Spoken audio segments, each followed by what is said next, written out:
নমস্কার সবাইকে, আমি কৌস্তব পালিত। আচ্ছা, এই সমাজে যাদেরই বেশি সম্পত্তি, টাকা পয়সা আছে এবং একটু বেশি পাওয়ারফুল, তাদেরই আমরা মনে করি যে অনেক বেশি সফল।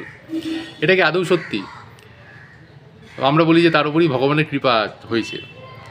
আমার মতে বলে যে ভগবানের কৃপা যার উপর হয় তার মধ্যে আলাদা চিন্তাভাবনা বিরাজ করে, মানে তার অন্তরের চিন্তাভাবনা পাল্টায় এবং তার মধ্যে একটা শান্তি বিরাজ করে। সে যতই প্রতিকূলতার মধ্যে থাকুক না কেন, এটাই হচ্ছে প্রভুর প্রকৃত কৃপা। দেখুন, আমাদের জীবনে প্রকৃত উদ্দেশ্য হলো যে অন্তর থেকে আমরা কতটা খুশি। নাহলে বড় বড় পোস্টে চাকরি করা মানুষকেও, বড় বড় ব্যবসায়ীদেরও আত্মহত্যা করতে দেখা যায়, কারণ তারা প্রকৃতভাবে ভেতর থেকে খুশি নয়, কোনো না কোনো ডিপ্রেশন কিংবা ফ্রাস্ট্রেশনে ভুগছেন।